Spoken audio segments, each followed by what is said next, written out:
Pernahkah kalian menyesali apa yang kalian ucapkan?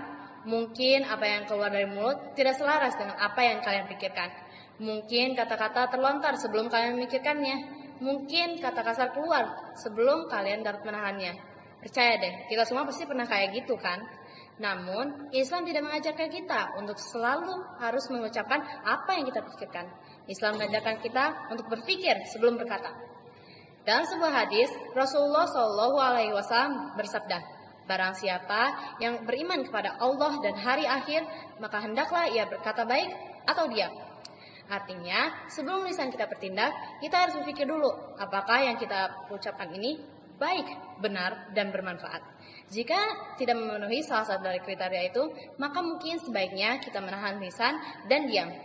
Karena seringkali kita lupa, kata-kata membawa kekuatan yang sangat besar. Perkataan dapat menjadi hiburan, perkataan dapat menjadi dakwah, perkataan dapat memberi semangat, perkataan dapat menjadi doa dan ibadah. Namun, perkataan juga dapat membawa malapetaka, membawa masalah, merusak hubungan, dan menjadi dosa yang kita harus bertanggungjawabkan kepada Allah Subhanahu wa Ta'ala di akhirat nanti. Di era media sosial ini, hadis ini menjadi semakin relevan. Media sosial merupakan tempat di mana semua orang dapat bertukar pendapat dengan siapa saja. Namun kita harus ingat, sebelum kita mengunggah post, sebelum kita berkomen, sebelum kita membuat konten, sebelum kita mengirim lelucon yang kita anggap lucu, kita harus pikirkan pertanyaan ini. Apakah hal ini harus dilihat oleh semua orang yang ada di dunia ini? Karena apa yang terjadi di media sosial akan tetap ada di sana dan tidak dapat dihapuskan menjadi jejak digital yang dapat dilihat oleh siapa saja.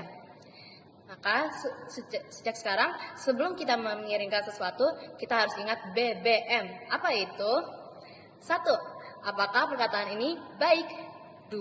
Apakah perkataan ini benar? Dan 3. Apakah perkataan ini membawa manfaat?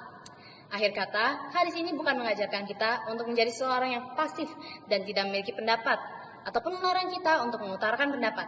Namun hadis ini mengajarkan bagi kita untuk introspeksi diri dan berpikir sebelum berkata.